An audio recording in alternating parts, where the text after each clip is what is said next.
నూతన సంవత్సరంలో ఈరోజు నూతన సంవత్సరం 2026న మనకి బహుజనులకంతా ఒక ఘన చరిత్ర ఉంది.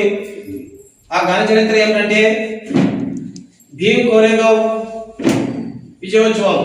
ఆ విజయోత్సవం వెనకల దాదాపు 1818లో ఈశా బ్రాహ్మణులతో 5000 మందితో 500 మంది మహర్లు జాతికి సంబంధించిన మన వీరులు పోరాడి విజయం సాధించిన రోజు కనుక ఆ విజయోత్సవ స్థూపం దగ్గరికి ప్రతి సంవత్సరం జనవరి 1వ తారీఖున మన పూజ్యులు మహనీయులు డాక్టర్ బాబాసాహెబ్ గారు ప్రతి సంవత్సరం అక్కడికి వెళ్ళి దర్శించుకొని వచ్చేవారు.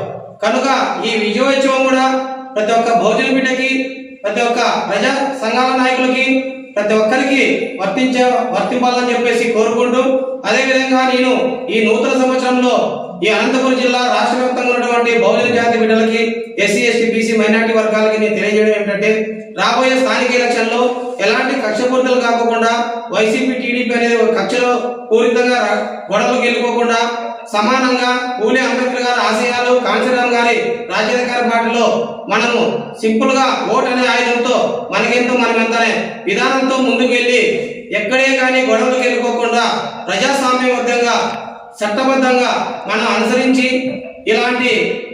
ఇలాంటివన్నీ కూడగట్టుకొని బహుజనులందరూ రాజ్యాధికారంలోకి రావాలని చెప్పేసి ఈ సంవత్సరంలో ప్రతి ఒక్కరిని కోరుకుంటున్నాను. మరొకసారి ఈ ప్రజలందరికీ, బహుజన వర్గాలందరికీ నూతన సంవత్సర శుభాకాంక్షలు తెలియజేస్తూ జై భీమ్, జై భారత్.